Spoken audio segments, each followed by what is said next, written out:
Bendiciones y saludos hermanos y hermanas en Calvary Chapel, en español Homestead, y también a todos los hermanos que nos están mirando por las redes sociales. Muchos saludos donde quiera que estén, que el Señor me los bendiga.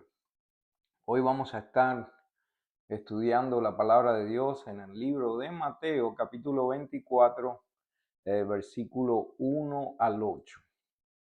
Y el título del tema de hoy es: No se alarmen, todavía no es el fin.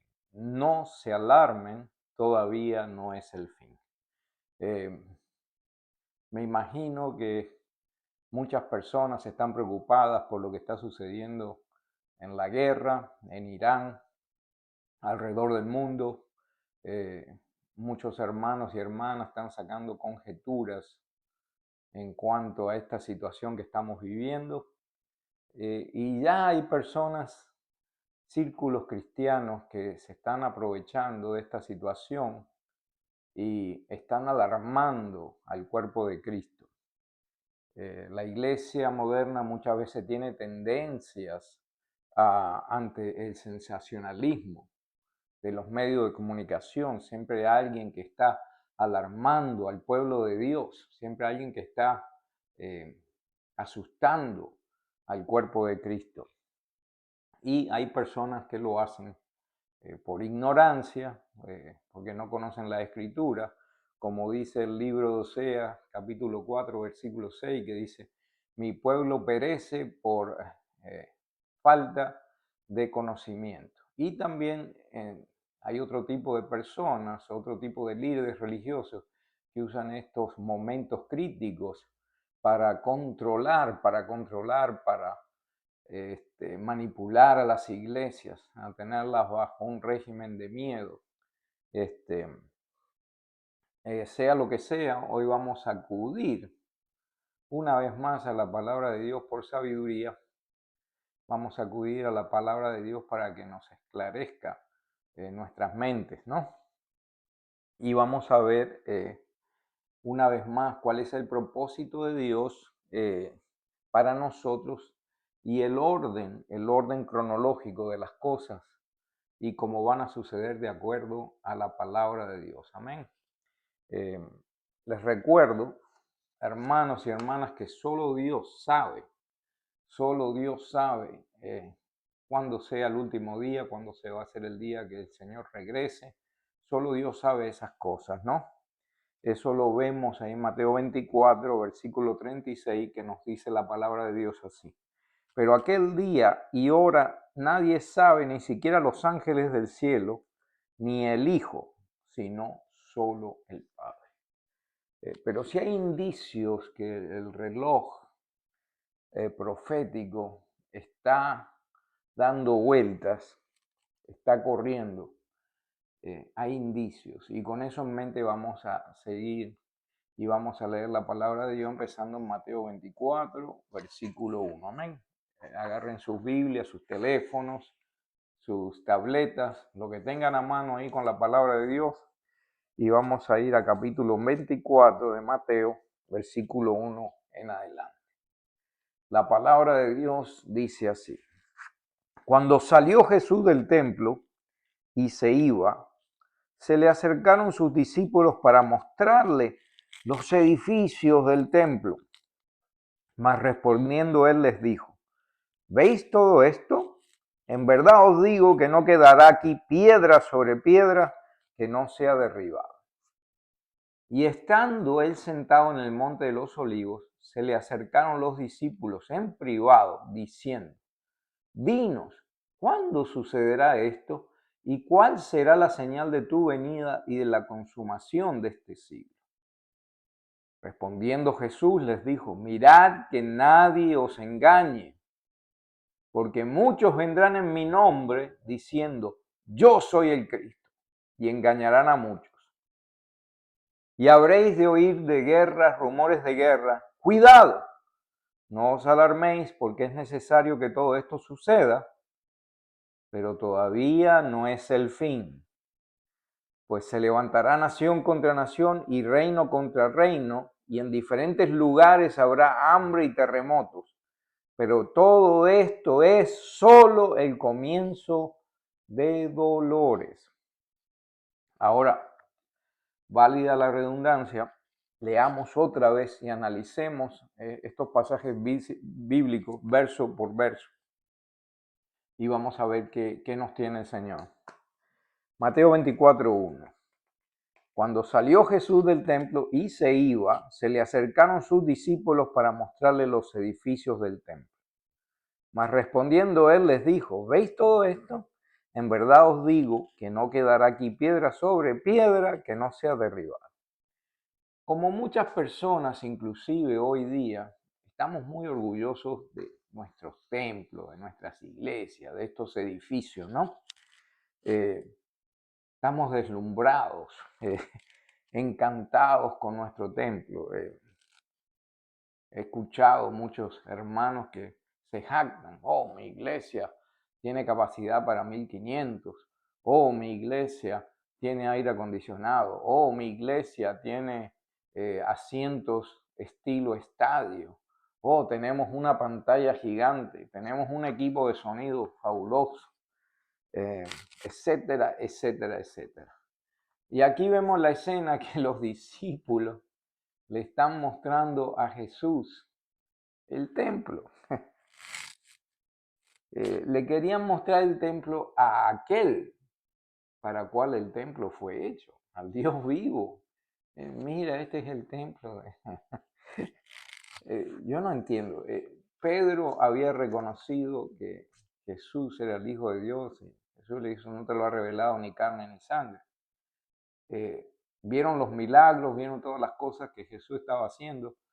Sin embargo, si ellos hubieran en su corazón aceptado, de verdad, que Jesús era el Mesías, que Jesús era el Hijo de Dios, que era el Dios vivo, no lo veían como Dios, porque si lo hubieran reconocido como Dios, ¿para qué le iban a mostrar el templo?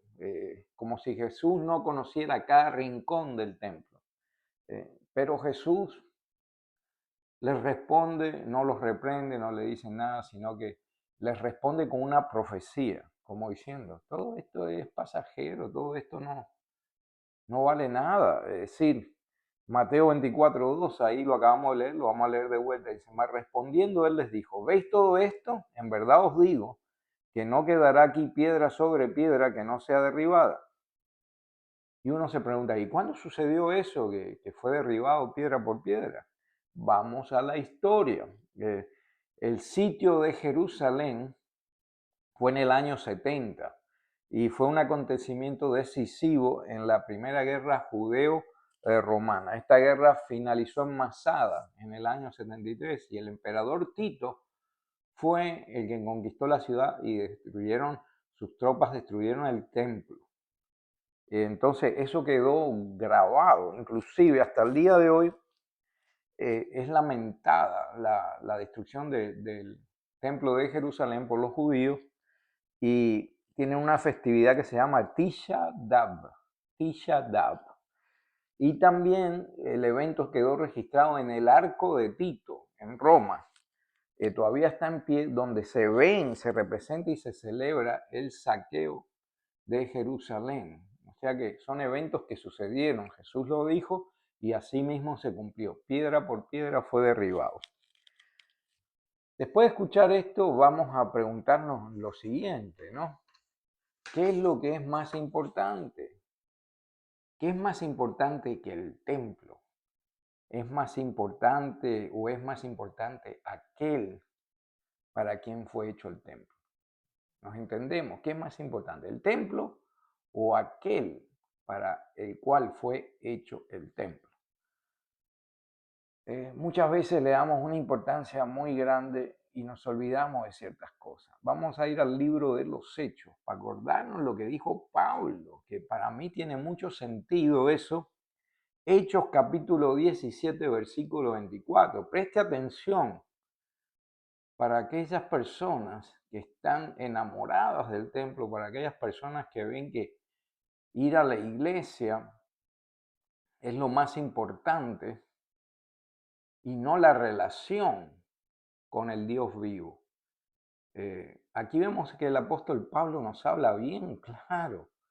¿Qué es lo más importante? Hechos capítulo 17, versículo 24.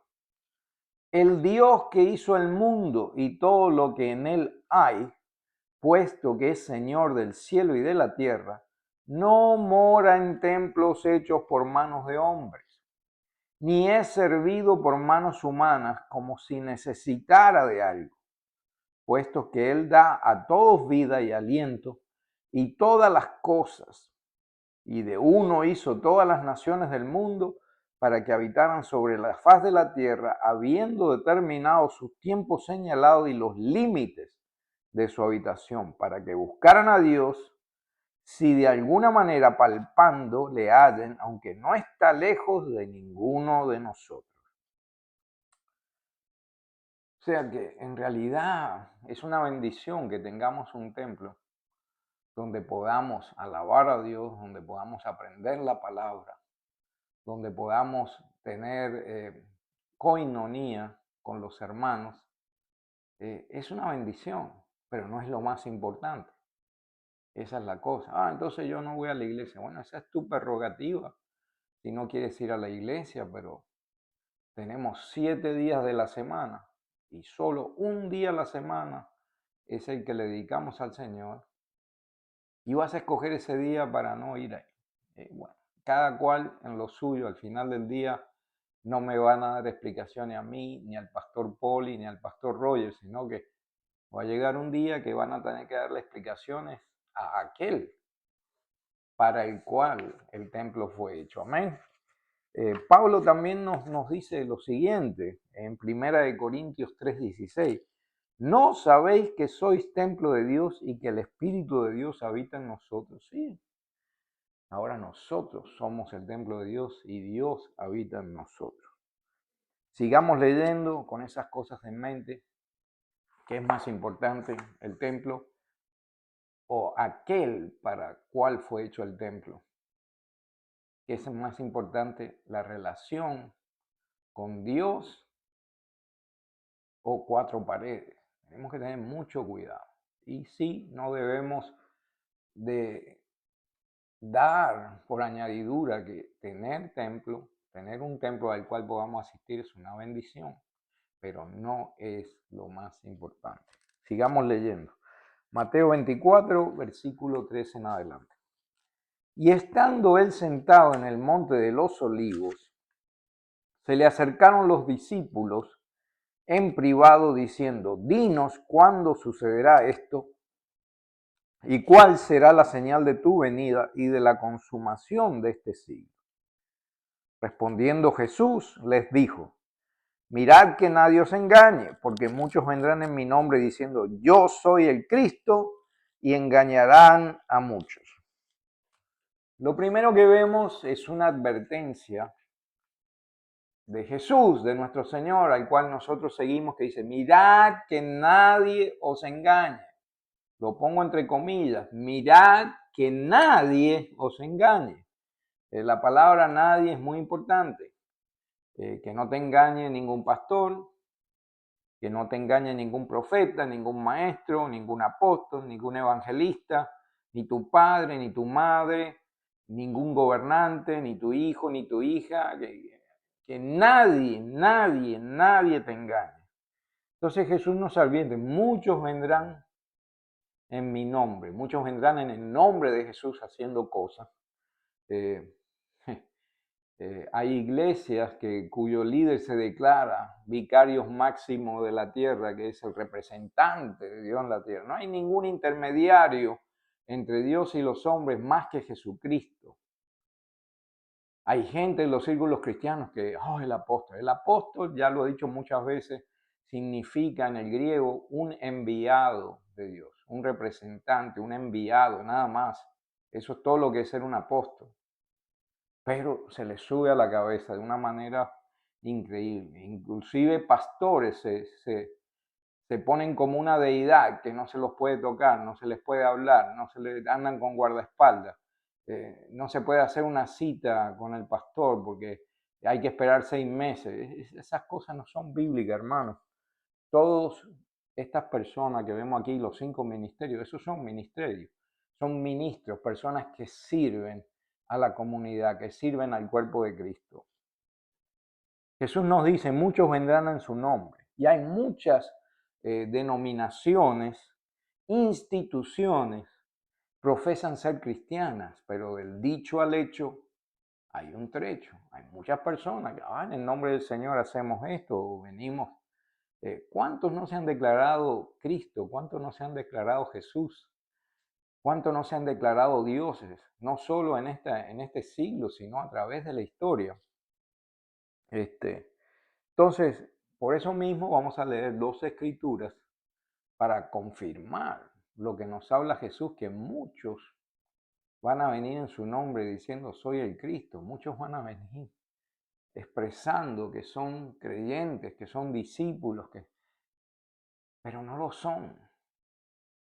Literalmente hay personas que se han declarado ser Cristo. Búsquelo. Tenemos el Internet, tenemos Google, tenemos una cantidad de recursos para darnos cuenta que eso es así. Y hay muchas personas que se han declarado ser Dios. Pero vamos a leer dos versículos importantes. Uno está en Jeremías 29:8, porque también en la antigüedad sucedió esto, que hay gente que venían en el nombre de Dios, que venían profetizando, que venían diciendo cosas y declarando cosas que eran mentiras. Y vemos ahí lo que sucede en Jeremías capítulo 29, versículo 8. Veamos. Porque así dice el Señor de los ejércitos, el Dios de Israel: no os engañen vuestros profetas que están en medio de vosotros, ni vuestros adivinos, ni escuchéis los sueños que sueñan, porque os profetizan falsamente en mi nombre. No los he enviado, declara el Señor. Eso pasó allá en el antiguo. No, también está sucediendo los días de hoy. Muchas personas profetizan, muchas personas dicen que vienen en el nombre de Dios, muchas personas dicen Dios me dijo esto y lo otro. Pero al igual que en el Antiguo Testamento, tenemos que tener discernimiento y ver que Dios no los ha enviado. Tenemos que tener mucho cuidado. Segunda de Corintios 11:13 también nos advierte lo siguiente, ahí Pablo dice: ¿por qué los tales son falsos apóstoles, obreros fraudulentos que se disfrazan como apóstoles de Cristo? Y no es de extrañar, pues aún Satanás se disfraza como ángel de luz. Por tanto, no es de sorprender que sus servidores también se disfracen como servidores de justicia, cuyo fin será conforme a sus obras. Tenemos que ser realistas y darnos cuenta que no todo lo que brilla es oro. Ya hay mucha gente que ha fundado iglesias, hay mucha gente que está enseñando atrocidades que no son hijos de Dios, son ministros de Satanás. Y por eso Dios nos ha dado la mente de Cristo para que podamos discernir todas estas cosas. Para eso Dios nos ha dado las escrituras, para que podamos filtrar todas las cosas a través de la escritura y no creernos todo lo que nos dicen. Mucho cuidado. Jesús nos advirtió estas cosas. Muchos vendrán en su nombre. También vemos que en el Antiguo Testamento, se lo repito, profetizarán falsamente en mi nombre, pero yo no los he enviado, declara el Señor. Y vemos estas advertencias y tenemos que tener cuidado, porque hay muchos diciendo que son esto o aquello, pero no lo son. Tenemos que ser sabios y hacer lo que nos dicen las Escrituras. Vamos a leer también otro buen consejo en Primera de Tesalonicenses, capítulo 5, versículo 21 al 23. ¿Qué nos dice ahí Tesalonicenses? Examinadlo todo, retened lo bueno, absteneos de toda especie del mal, y el mismo Dios de paz os santifique por completo, y todo vuestro ser, espíritu, alma y cuerpo, sea guardado irreprensible para la venida de nuestro Señor Jesucristo. ¿Qué debemos hacer? ¿Creer todo lo que nos dicen? ¿O debemos hacer lo que nos dice la Escritura? Que dice, examinarlo todo, retener lo bueno y absteneos de toda especie de mal. Aplique eso a todo, hermano. Aplique de eso a las películas que usted ve. Aplique eso a los libros que usted lee. Aplique eso a las amistades que usted tiene. aplique eso a las decisiones que va a tomar. Examínelo todo, retenga lo bueno y absteneos de toda especie de mal. Estas son tres cosas muy importantes para nuestra vida cristiana. ¿Amén? ¿Cuántos no han reclamado ser cristianos y enseñan doctrinas de horror?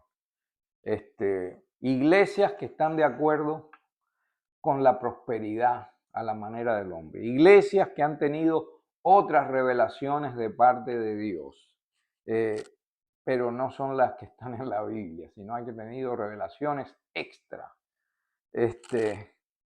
Iglesias que están a favor del pecado y afirman que pecar no trae consecuencias, que lo pueden hacer repetitivamente y no trae consecuencias. Iglesias que afirman que Dios hace acepción de personas, que algunos están destinados a salvación y otros a perdición. Tenemos que tener mucho cuidado. Mucha gente dice ser cristiana, muchas veces muchas instituciones dicen que vienen de parte de Cristo, pero en realidad no tienen nada que ver. Como dijo en Jeremías, ni los he enviado, declara el Señor, yo no los he enviado.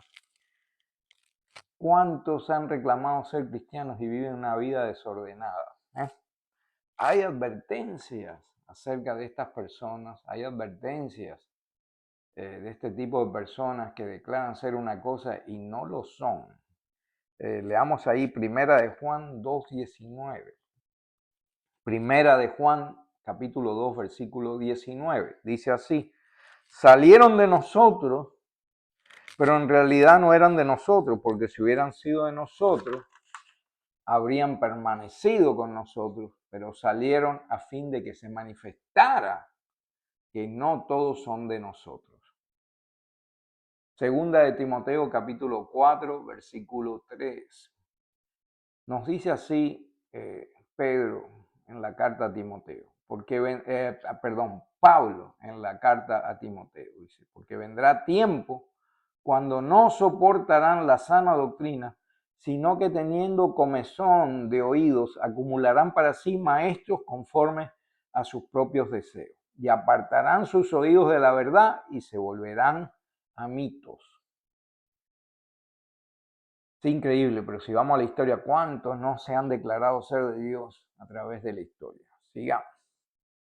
Ahora va a venir un segmento en este estudio que estamos haciendo en el cual nos podemos identificar, por el cual nos podemos identificar con las cosas que están sucediendo hoy.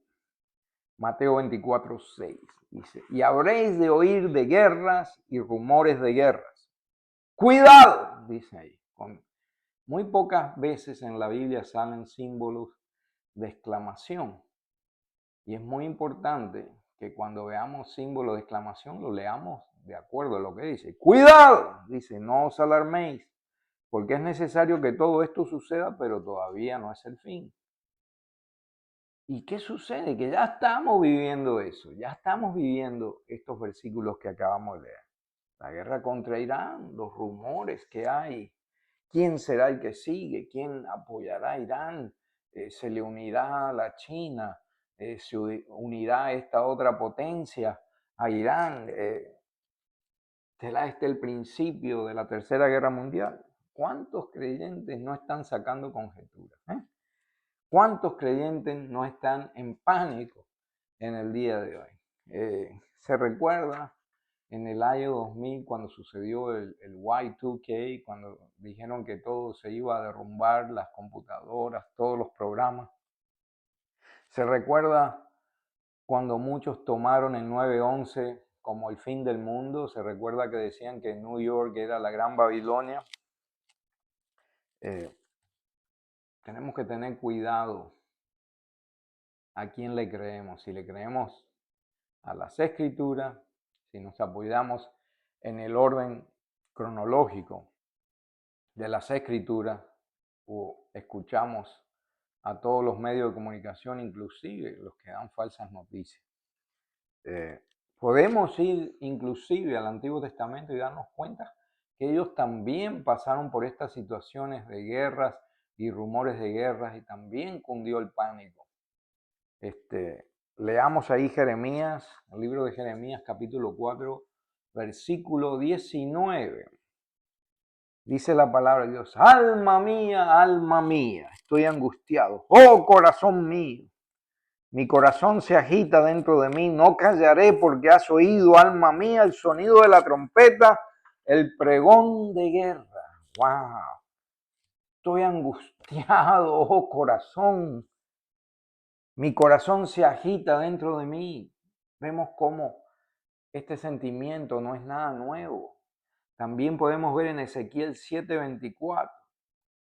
Ezequiel 7, versículo 24, dice: por tanto traeré a las más perversas de las naciones, que se apoderarán de sus casas, y haré cesar el orgullo de los poderosos, y sus santuarios serán profanados. Cuando llegue la angustia, buscarán la paz, pero no la habrá.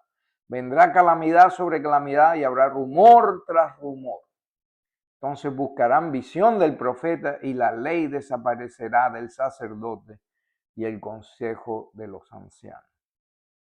Vemos que rumor tras rumor, calamidad tras calamidad, vemos que estas situaciones no son ajenas a la humanidad. Pero, hay buenas nuevas, hay un pero. A veces los peros son buenas cosas. Hay buenas nuevas. Jesús nos dice, lo acabamos de leer ahí en Mateo 24:6, Mateo 24:6. Y habréis de oír guerras y rumores de guerra. Cuidado, no os alarméis, porque es necesario que todo esto suceda, pero todavía no es el fin. Todavía no es el fin. Tenemos que ver que este país que nosotros vivimos, que estamos bendecidos de estar acá, está defendiendo a Israel. Mucha gente dirá, oh, que van a ir por el petróleo, que van a... Al final del día, a ir en contra de los enemigos de Israel, vamos a ser bendecidos, porque la palabra de Dios lo dice así en Génesis capítulo 12, cuando está la promesa para Abraham, para la nación de Israel. Bendeciré a aquellos que te bendicen y maldeciré a aquellos que te maldigan. No os alarméis, dice el Señor Jesús, no os alarméis. ¿Qué significa alarma en el griego? Acuérdense que el Nuevo Testamento fue escrito en griego. Es la palabra troeo, que significa varias cosas: lamentarse, clamar, asustarse, perturbarse. O sea que troeo son varias cosas. O sea que cuando Jesús nos dice no os alarméis, nos está diciendo no te asustes, no te lamentes, no te perturbes. Jesús nos está diciendo eso hoy. No os alarméis. Siempre, no importa la circunstancia, todos vamos a pasar cosas terribles en esta vida. Esta vida no es color de rosa. Vamos a pasar circunstancias que no son agradables, y aún estando en Cristo. Pero algo que no debemos olvidarnos nunca es poner los ojos en Cristo. Sea lo que está pasando, poner los ojos en Cristo. Hebreos capítulo 12, versículo 2 nos dice lo siguiente: puesto los ojos en Jesús, el autor y consumador de la fe, el cual por el gozo puesto delante de él sufrió la cruz, menospreciando el oprobio, y se sentó a la diestra del trono de Dios. Puesto los ojos en ¿qué? En Jesús, el autor y consumador de nuestra fe. También en Miqueas, capítulo 7, versículo 7, dice: pero yo pondré mis ojos en el Señor, esperaré en el Dios de mi salvación, mi Dios me oirá. ¿Y qué nos dice Jesús? Le repito, no os alarméis, no os perturbéis, no te asustes, no tengas miedo. Alguien dirá por ahí, yo vivo alarmado, yo miro las noticias y tiemblo. Pero tenemos que escuchar ¿a qué? A la Escritura. Tenemos que escuchar a las Escrituras, las promesas de Dios, a lo que dijo el autor y consumador de la fe, a lo que dijo la palabra, a lo que dijo el verbo. Amén. ¿Qué nos decía el salmista en Salmo 4, versículo 8? El Salmo número 4, versículo 8 nos dice así: En paz me acostaré y asimismo dormiré, porque solo tú, Jehová, me harás estar confiado. Wow. Vamos a seguir leyendo. Mateo 24:7. Porque se levantará nación contra nación y reino contra reino, y en diferentes lugares habrá hambre, terremotos. Pero todo esto es solo el comienzo de dolores. Vemos que Jesús no está metiendo un cuento, no nos está poniendo las cosas con mucha azúcar, nos está diciendo lo que va a suceder. Estas cosas vienen pasando a través de la historia. Y si no las miramos de acuerdo a las escrituras, vamos a estar creyéndonos que cada día que pasa es el fin. ¿Cuántos terremotos no han sucedido? ¿Cuánta hambre ha habido a través de la historia? Y todavía hay. Pero solo Dios sabe el tiempo y la hora de cuando las cosas, las ruedas empiecen a girar, ¿verdad? Ahí nos dice, se levantará nación contra nación, reino contra reino, y en diferentes lugares habrá hambre, terremotos. Pero todo esto es solo el comienzo de dolores. Y si nos ponemos a pensar bien, ¿no es esto lo que estamos viendo en las noticias, en los periódicos? Estamos viendo estas cosas, nación contra nación, guerras, hambre, terremotos. Sin hablar de las ocasiones que han habido tsunamis, que han habido todas estas cosas, los maremotos. ¿Qué nos dicen las escrituras cuando nos hablan de dolores? Está el principio de dolores. La palabra en griego para dolores es odin, que significa dolores de parto. El mismo dolor que tiene la mujer cuando va a parir. Eso es algo terrible. ¿Y qué tienen en particular los dolores de parto? Bueno, los dolores de parto, esto es lo que escudriñé, dice, generalmente aumentan a medida que avanza el parto, volviéndose típicamente más intenso durante la fase activa, la transición, el pujo, a medida que las contracciones se vuelven más fuertes, más prolongadas y más frecuentes. O sea que este es el principio de dolores, que va a ser igual que los dolores de parto, van a ir en un ritmo hasta que se van a hacer más frecuentes y más prolongados. Pero, aquí viene un pero bueno, esto no es el fin. Van a suceder una cantidad de otras cosas que están ahí. Escudriña Mateo 24, si quieres saber el orden cronológico de Cristo, no el orden cronológico del hombre o interpretaciones de hombre, sino lo que dijo Jesús, sus palabras. Amén. Pero, ¿qué nos dice Jesús? Cuidado que no os alarméis, porque es necesario que todo esto suceda, pero todavía no es el fin. La pregunta, hermano, hermana, que nos debemos hacer es la siguiente. Y a muchos no nos gustan las responsabilidades, nos gusta hacer lo que queremos, nos gusta hacer, hay gente que dice, soy un espíritu libre. Pero tenemos que guiarnos por las escrituras. ¿Cuál es la voluntad de Dios? ¿Qué es lo que le gusta a Dios?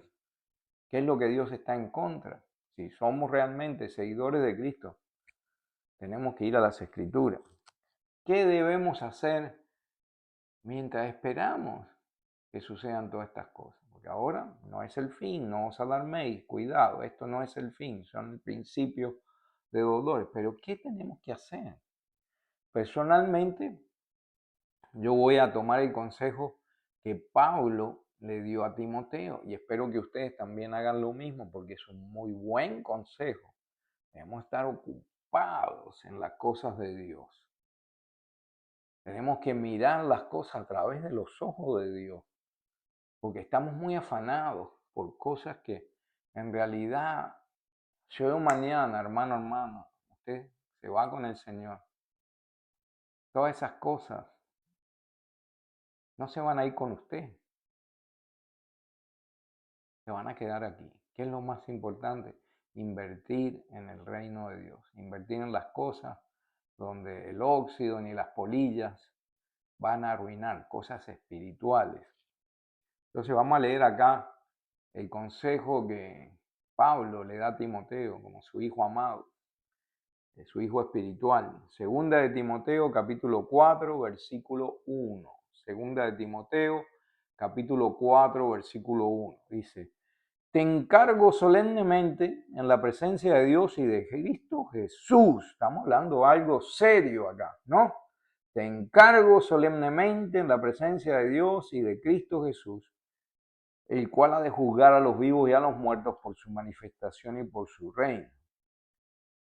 ¿Qué le encarga solemnemente Pablo a Timoteo?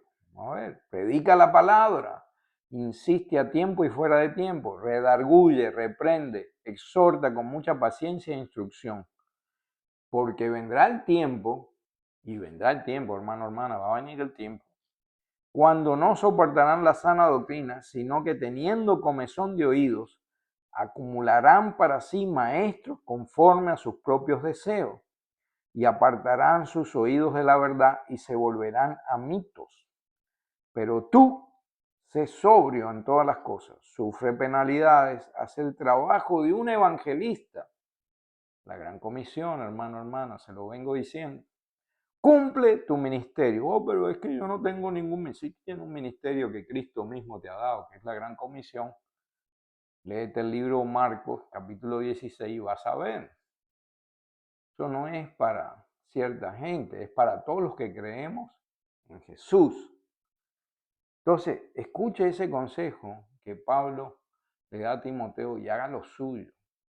Haga lo suyo, hermano, hermana, y va a tener bendición en su vida. No es fácil, yo sé que no es fácil, yo no le digo que sea fácil, a mí se me hace difícil también, pero ¿sabe qué? Tenemos un sumo sacerdote que nos ayuda. Gracias a Dios por Jesús. Y con esto terminamos, hermano y hermana, este estudio. Hebreos capítulo 4, versículo 14. Cuando las cosas se ponen difíciles, vamos a ir confiadamente a Jesús. La palabra de Dios nos dice así: teniendo pues un gran sumo sacerdote que trascendió los cielos, Jesús, el Hijo de Dios, retengamos nuestra fe. Porque no tenemos un sumo sacerdote que no pueda compadecerse de nuestras flaquezas, sino uno que ha sido tentado en todo como nosotros, pero sin pecado. Por tanto, acerquémonos con confianza al trono de la gracia para que recibamos misericordia y hallemos gracia para la ayuda oportuna. Nos está diciendo que cuando las cosas se ponen difíciles podemos ir a Jesús y vamos a hallar la ayuda oportuna. Amén. Hermano, hermana, Jesús nos dice: no os alarméis, no es el fin. ¿A quién le va a creer? Sigamos adelante, hagamos la voluntad de Dios, tratemos de caminar como Cristo nos ha mandado a caminar. Y los exhorto que si están cansados, yo sé que el cansancio a veces nos hace desfallecer. Si están cansados, si necesitan ese toque del Señor, no tenga vergüenza. A veces estamos cansados del camino, como dice la canción de Jesús Adrián Romero. Y estamos sedientos y necesitamos un descanso, y no solo un descanso físico, sino un refrigerio espiritual. Los exhorto, hermano, hermana, que vayan ahí, pasen al frente, pidan oración, pidan fuerza, pidan denuedo, que ahí están los pastores para que oren por usted, para que le impongan manos santas. No solo los pastores, sino también están los diáconos, está el hermano Nico, está el hermano Jorge, está Marlene, está Raquel. Así que, hermano, los exhorto. Si se siente débil, si se siente cansado, pase al frente. También exhorto a los hermanos que están mirando a través del internet, a través de YouTube, que pongan sus peticiones ahí en comentarios, que alguien va a estar orando por sus peticiones. Los exhorto, hermano, hermana. Este es el final de esta enseñanza. Nos vemos la próxima vez. Que Dios me los bendiga. Se los ama en Cristo. Que Dios los bendiga.